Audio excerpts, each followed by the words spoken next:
we're recording. Okay, so today our group is going to talk about nutritional food insecurities among low socioeconomic areas. And the people in this group are myself, Ella, Rylee, Grace, Jack, and Micaela. And I'm going to be giving Grace a thumbs up every time we're moving on to the next slide. So that's why there's going to be a bunch of thumbs up.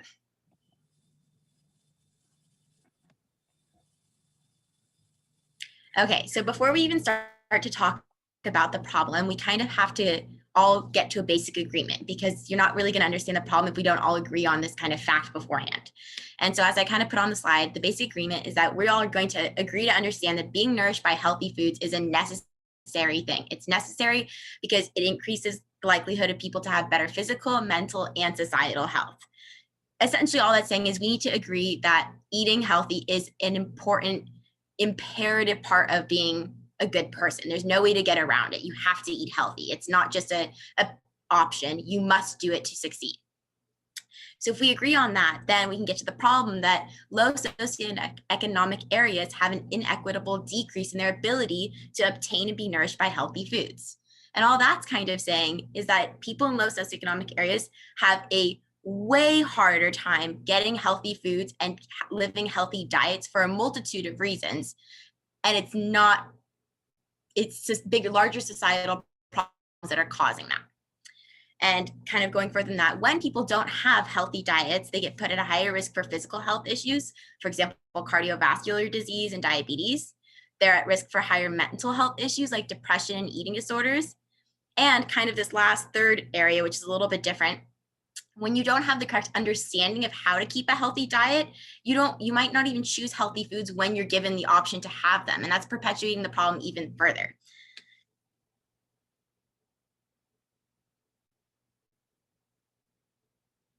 So the communities that are affected, go back one.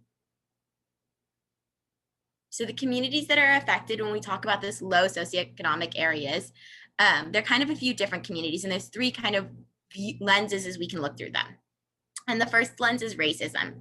So I already said that low socioeconomic areas are the ones who tend to have this disproportionate inequity to healthy foods. But unfortunately, low socioeconomic areas also tend to have higher rates of people from racial minority groups.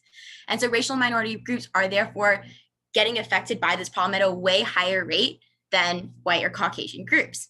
So it is a little bit of a racist problem because there's a certain race that's getting affected way more than any other one.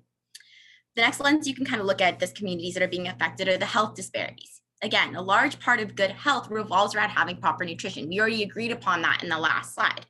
So if there's a bunch of roadblocks that are stopping people from getting proper nutrition, then there's going to be disproportionate health disparities among those same sets of the population. And we'll kind of take a look at that on the next slide. And then lastly, again, this kind of part that's a little bit different is worldview. In many of these low income or low socioeconomic areas, nutritional education is not a priority. When you have to get food on the table, you're not really thinking about how great your nutrition is. You just have to get it on the table at the end of the day. And so even when there is moderate access to those healthy foods, if you're not understanding where your food came from, how to make good choices, why it's so important to make good choices, then the problem is still going to keep going.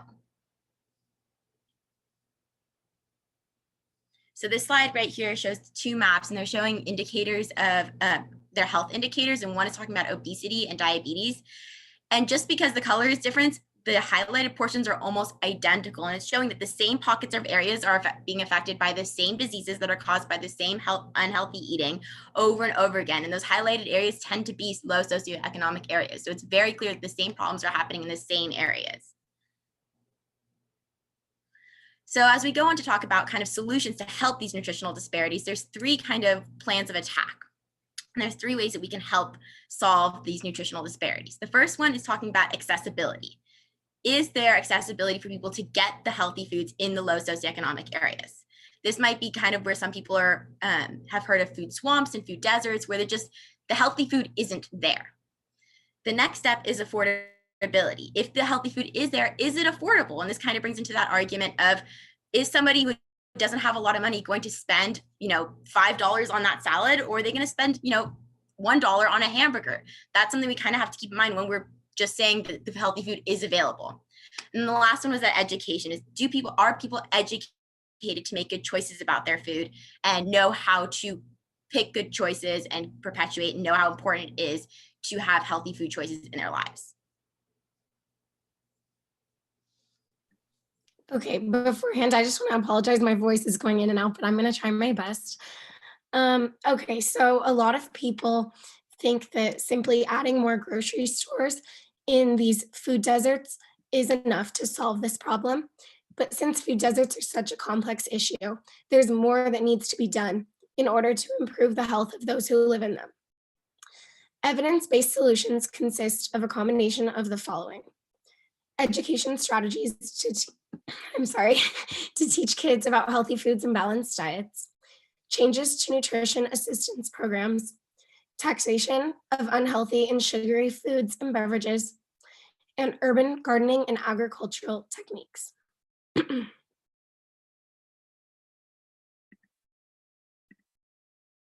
Okay.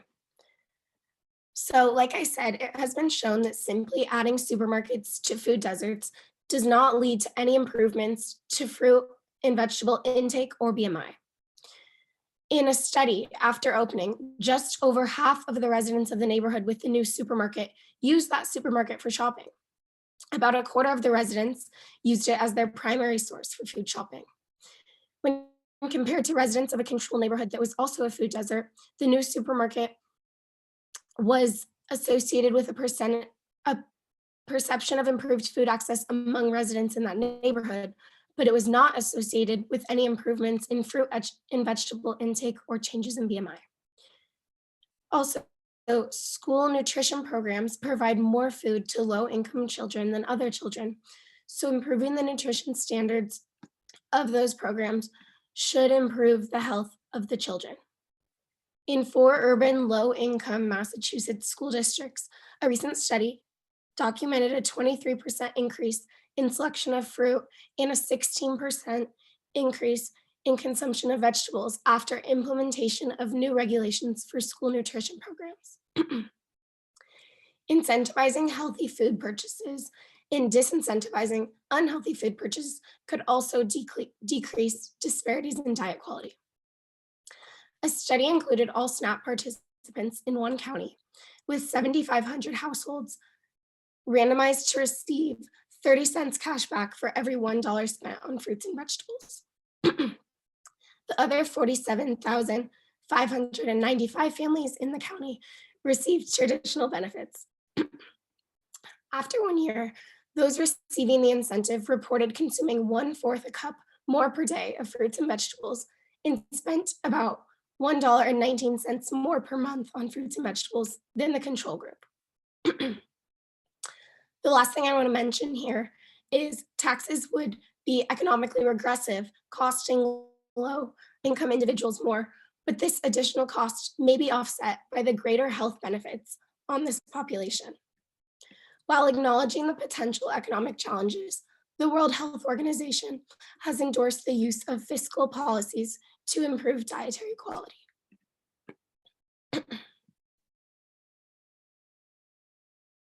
And like I said, there are so many costs of eating unhealthy in the long term, and this just shows that the prevalence and cost of unhealthy eating. 700,000 plus people die of obesity-related deaths annually. And as you can see, $14 billion is spent on healthcare for childhood obesity. $190 billion is spent on healthcare related to obesity, and $200 billion is spent on healthcare for cardiovascular disease.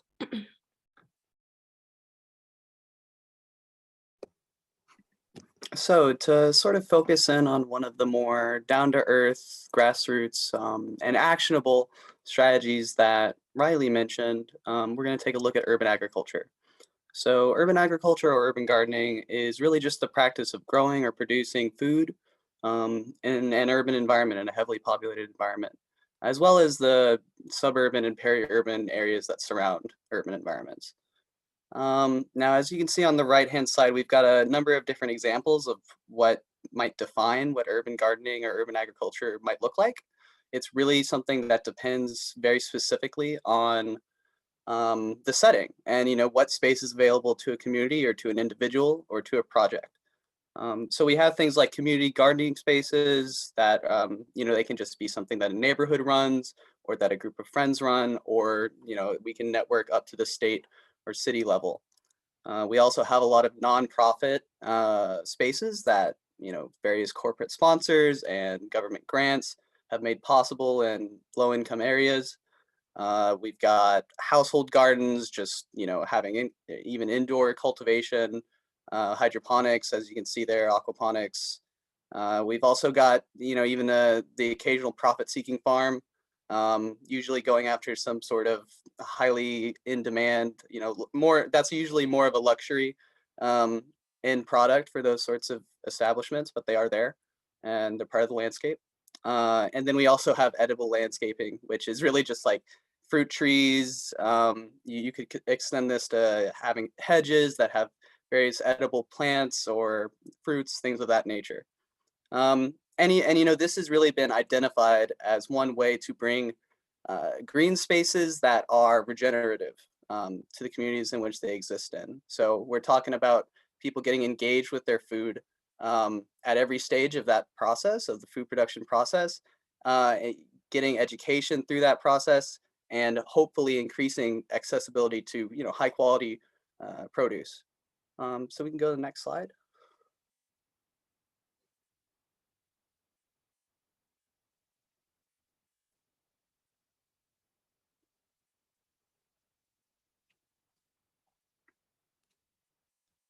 Oh, I can't hear anything. Well, this is, we'll see if we can get the, we can just let it run and I can explain it. It's fine. Oh, cool. Yeah. So this is an urban gardening project run in Richmond, Virginia, sponsored by Capital One. So this is one of those corporate nonprofit farms that I was talking about. And what he's sort of talking about is how this is a space for the Black community to re-engage with their food, like I was saying. He says a little bit better, but I'll do my best. So, we've got like all ages engaging in this process.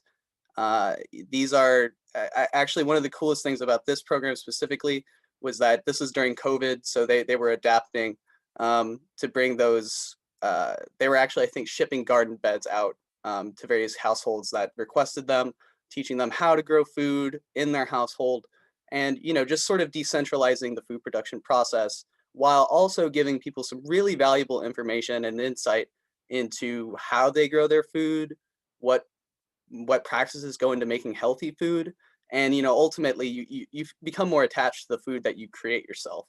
So that's what this video was really explaining. It wouldn't be a good presentation without a few technical issues, so we can probably just go on from it. All right, so this is a bit of a dissection of what urban agriculture really boils down to as far as actually addressing nutritional food insecurity. This is sort of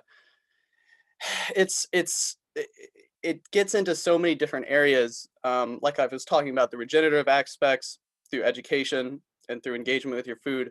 But I mean, the end goal is really to make these spaces productive for the community, not just glorified educational programs, right? We want this to be a way for communities to both supplement their own income and have access to that high quality food that they're producing locally. And these nonprofit and subsidized urban agriculture initiatives, they have a bit of an advantage because typically they're really they have the funds and resources necessary to overcome some of the initial limitations that create a barrier of entry for these communities when they're engaging in urban gardening. And because they're nonprofit, they partner with things like food banks, homeless shelters, resources of that nature to get the food to the at-risk people who really need the food, rather than more wealthy consumers in the area. There have been at least several small-scale studies. There was one study involving 38 families who were engaged in a urban agricultural program as a community. They did, they checked up on the families and they basically surveyed them on, what relationship did they have with fruits and vegetables? Did they eat fruits and vegetables? Did they notice that they ate more over time as they were in this program? Did they feel like they had increased access? And the initial findings were very positive. And also, one thing that is consistently brought up in that study is that these are age-old practices that we're adapting to a modern environment.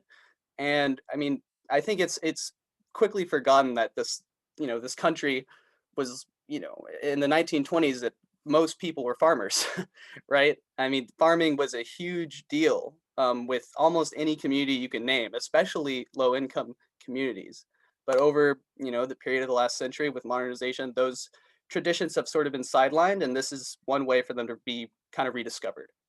And, last but not least, I would say, these can really lead to a career in farming. Some of these ventures have proven profitable. And I think, that self-determinative aspect, you can sort of see the breakdown in this right-hand side here. That self-determinative aspect, where you save income and you're spending less on food products while also eating better. The hope is that that's like sort of a dual-pronged approach to nutritional food insecurity, I should say. So we can go to the next slide.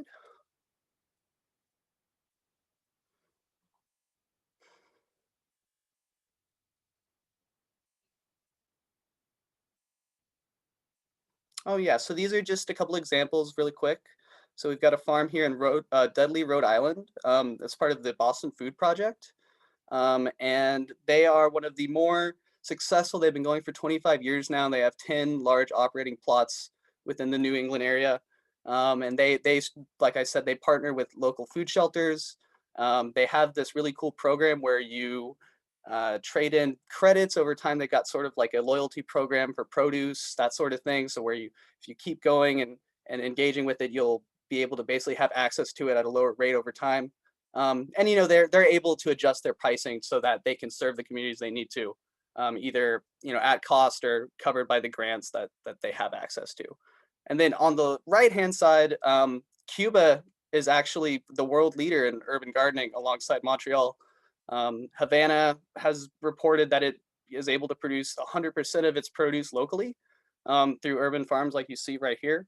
And that is a very promising signal, at least, to the potential for urban gardening to be transformative for a city to not have these inefficiencies, and hopefully also bring those residents who are producing the food that much closer to actually consuming that good food. Uh-oh. We lost the PowerPoint.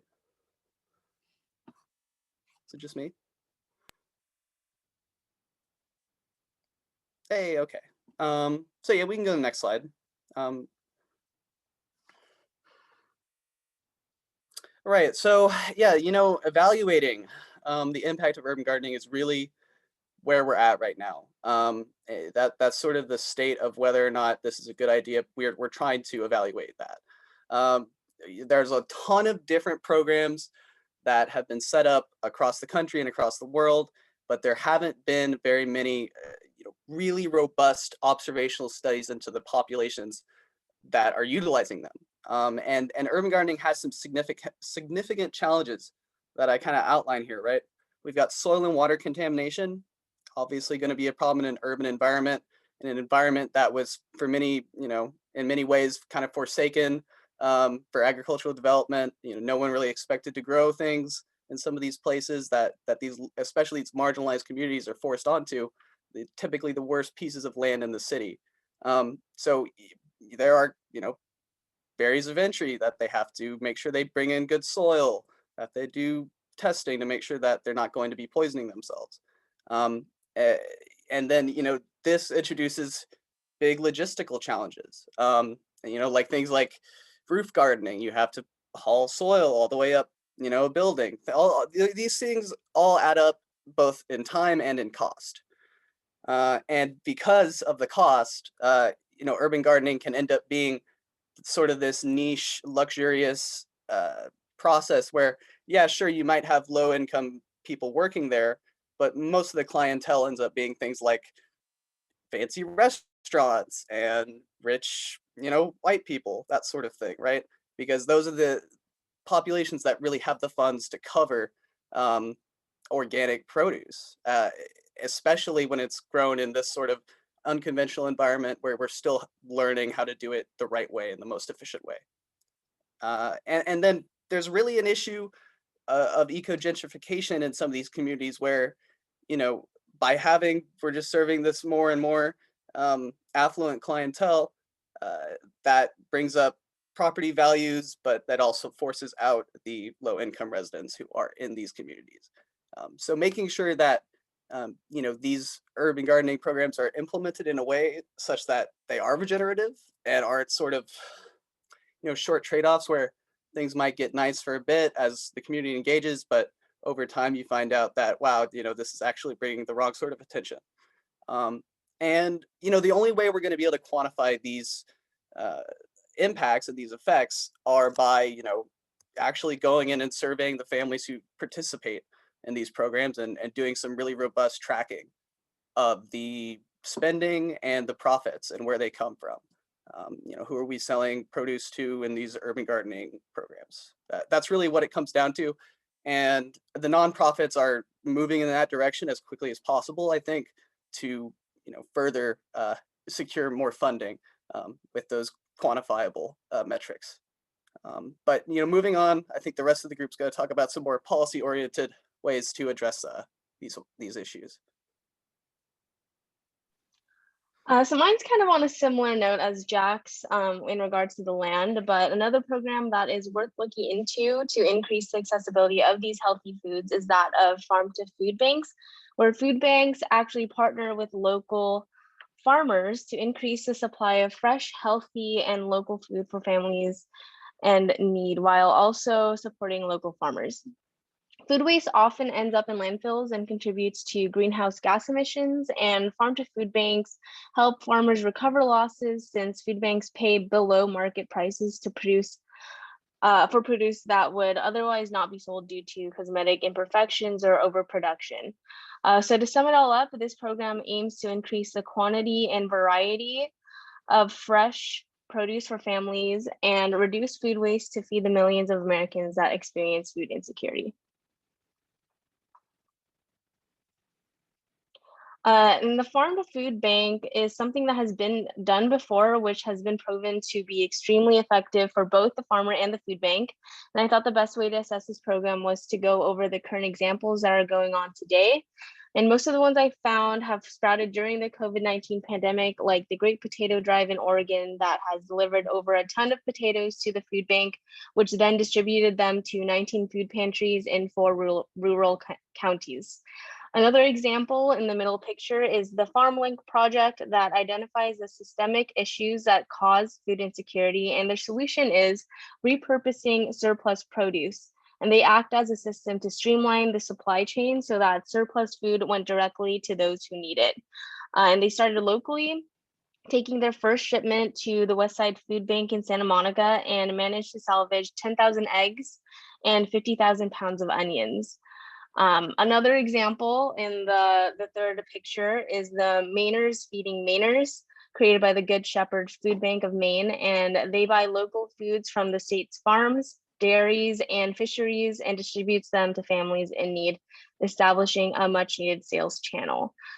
So with the observed success of these initiatives, my hypothesis is that I think this can definitely continue onward to bridge the gap between on-farm surpluses and soaring food bank demand, which will lead to a higher accessibility for those affected. And this can be measured through the supply chain itself and other KPIs like the number of families served and et cetera.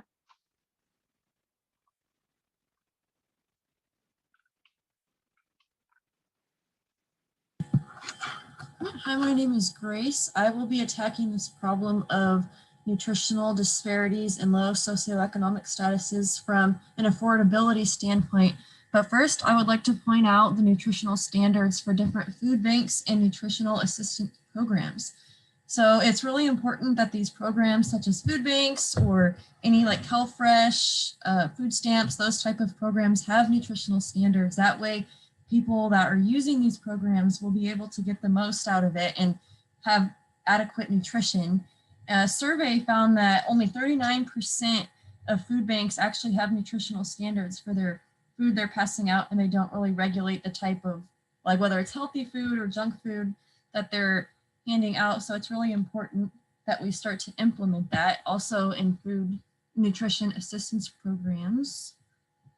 And a reason for this is because usually food that is perishable, they try to avoid. So they try to go more with food that is like, will last a long time in boxes, has a lot of preservatives, but sometimes the stuff doesn't always meet everybody's nutritional value. So this image right here shows you the type of items that you are allowed to buy with SNAP benefits. This SNAP benefits program is similar to, it used to be called food stamps, it's similar to CalFresh, where people that meet a certain income requirement or get money from the government to buy their groceries. So as you could see, they are allowed to buy a lot of things, including soft drinks, candy, ice cream, cookies, and they're even in California, if there's like a Starbucks inside of a grocery store, they're allowed to buy ice drinks from there. So although it's good that people have free realm of buying whatever they please, this could also be a problem because when there's no incentive to eat healthy, if the government is giving you money to go out and buy Starbucks and other types of junk food, then what's the incentive to actually buy healthy food? So a possible solution could be to make adjustments on buying limitations for these type of programs, not necessarily like saying no junk food at all, but maybe just putting certain limits on it so that people would have to buy other healthy foods like rice, beans, vegetables, bread, dairy, that sort of thing. And they're really, because junk food is really not necessary for people to consume. And if we're enabling people to buy them, then we're not going to see any improvements in these nutritional disparities. So like I talk about in this slide, it's not always easy or convenient to eat healthy, especially for low-income families. A lot of them work a lot and they have lots of children, so they don't have that kind of time. And it's a lot more convenient to just come buy foods that quantity over quality, that have empty calories, and you just feel that will satisfy their hunger needs without lots of planning or costs. So instead of, where a possible solution to this could be to make it more healthy foods more convenient. So like an example would be fresh packaged meals already put together with minimal cooking needed, pre-cooked fresh meats that only need to be heated up, and pre-cut vegetable and fruit packages. They could do that. That way people have more opportunity to get the stuff, even if they don't have the time to make a whole healthy meal. And one of the limitations on the SNAP benefits is they can't buy hot foods or vitamins. And these are both kind of very important to people's nutritional value, especially vitamins. And hot foods aren't necessarily unhealthy. Like if they're made in a deli at a grocery store, it could be a good meal. So maybe allowing people, adjusting these limitations on those would help improve with these nutritional disparities. Another idea for this is taxation laws regarding healthy foods. So price manipulation strategies could include lowering the prices of healthy foods, that way they're less expensive for people to buy, increasing the prices of unhealthy foods such as cereals, cookies, ice cream, and adding sugar or fat taxes, and also offering coupons for healthy foods, subsidizing the lower cost of healthy foods. And another possible idea would be public health intervention and marketing and pricing strategies with grocery retailers. So if like they had, when they're marketing and choosing their prices of things, if they had a public health expert, give them tips on how they can do it to make their nutritional food more attractive. Like for example, in Hispanic communities, Hispanics tend to use whole milk in a lot of their cooking. So their low fat milk tends to be more expensive just because of market demand. So if the retailers worked with public health experts on this, they might be able to come up with better solutions and better pricing strategies.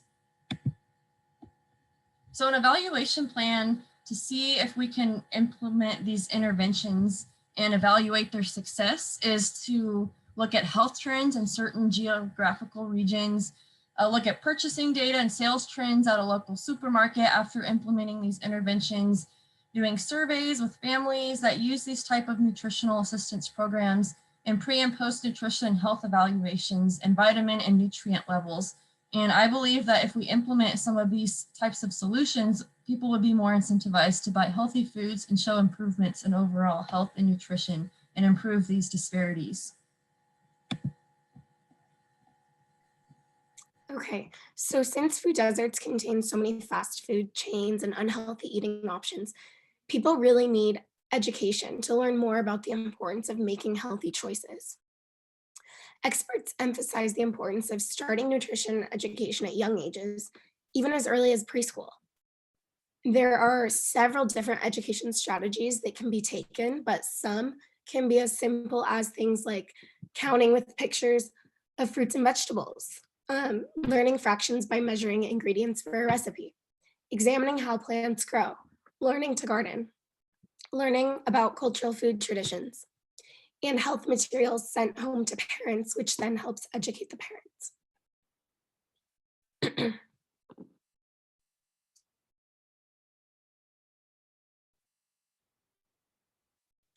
So this program will involve teachers educating students about healthy eating, which, like I said, will in turn help parents too. Education is not a quick fix. It takes time for education to really fundamentally change people's lifestyles, but we can evaluate the effectiveness of these programs after 1 year and then like 5 years, so on, to compare differences in things like community obesity data. We can analyze grocery store purchases before and after widespread education is implemented, and then send out surveys to families about their food consumption. And the hypothesis is that increasing health education efforts in food deserts will teach people how to make healthier food choices and will result in lower BMIs and levels of obesity in these areas over time.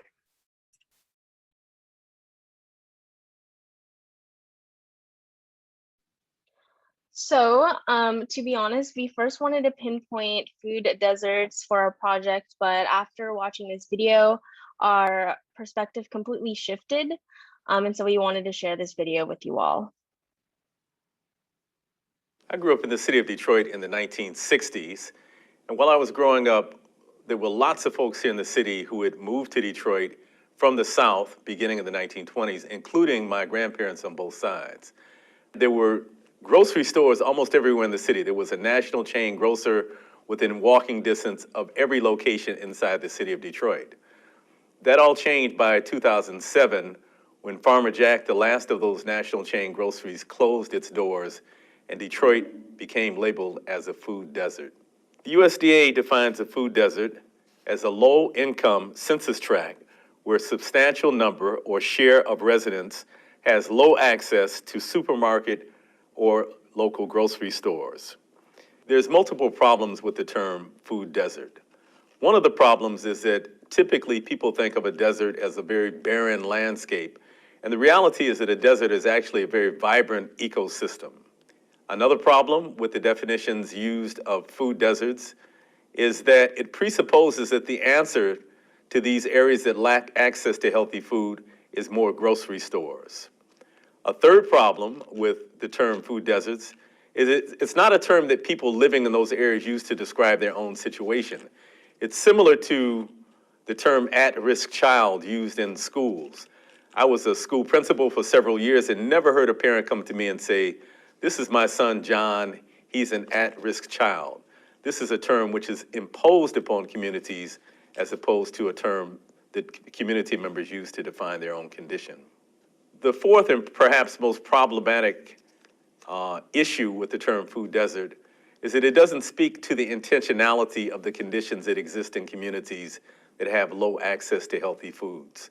The reality is that public policy and economic practices have created these areas that have low access to foods, and food desert does not speak to that intentionality. Recently, the term food apartheid has resonated with myself and other food activists. Dara Cooper defines food apartheid as the systemic destruction of Black self-determination to control our food, including land, resource theft, and discrimination. A hypersaturation of destructive foods and predatory marketing, and a blatantly discriminatory corporate-controlled food system that results in our communities suffering from some of the highest rates of heart disease and diabetes of all times. Many tend to use the term food desert. However, food apartheid, according to Dar, is a much more accurate representation of the structural, racialized inequities perpetuated through our current food system. Whatever term we use to describe the situation, there are vast inequities in the American food system that are caused by historical, intentional, racist, and classist policies, resulting in far too many Black and brown and poor white people not having sufficient access to fresh, healthy, high nutrient dense, affordable food. I join with those who say that such access is a human right and that denying that right in one of the wealthiest nations in the world is unconscionable. I grew up in the city of Detroit in the 1960s, and while I was growing up, there were lots of folks here in the city who had moved to Detroit from the. So to conclude, as you watched in the video, the problems regarding the food apartheid and food insecurity are extremely complex and cannot be solved purely by placing a grocery market within close proximity. I wanted to highlight one of the problems that Malik Yakini outlines in the term food desert, where the term fails to speak on the reality that public policies and practices created these areas of low access, and using the food apartheid term is more accurate in calling out the systemic racial inequities that cause such suffering and should be recognized as the root of this problem. We notice these directly impact non-dominant minority groups based on their socioeconomic status by education, income, or even habitat, and their ethnic and racial identity. As a huge consequence of the food apartheid on these communities, there is an evident and inequitable decrease in their ability to obtain and be nourished by healthy foods. So looping this issue back to age 7 in America, when defining needs versus wants, needs are simply put as things that we must have to live. And this includes air, water, food, clothes, shelter, and love. So therefore, no access to these nutritious foods or food at all contradicts the basic needs of humanity. So our solution touched on multiple points, including accessibility, affordability, and education. And so to create more access to healthy alternatives, we thought of the use of urban gardens and farm-to-food banks so that there's more opportunity to eat these foods. We also talked about how the SNAP benefits program could adjust their standards and let people buy the foods their bodies need, like the vitamins and hot foods, so that they better fit their budgets. And lastly, we consider the need to educate our youth and parents in what healthy foods and balanced diets entail. Sorry. As you walk away from this video, we want you to think about and reflect on a couple things. First, when did you first learn about food insecurity, and how was food taught to you as a kid? Second, who should be responsible for addressing hunger and food insecurity? And lastly, regardless of your answer to the previous question, what can you do to help give back to those communities that are affected? Thank you.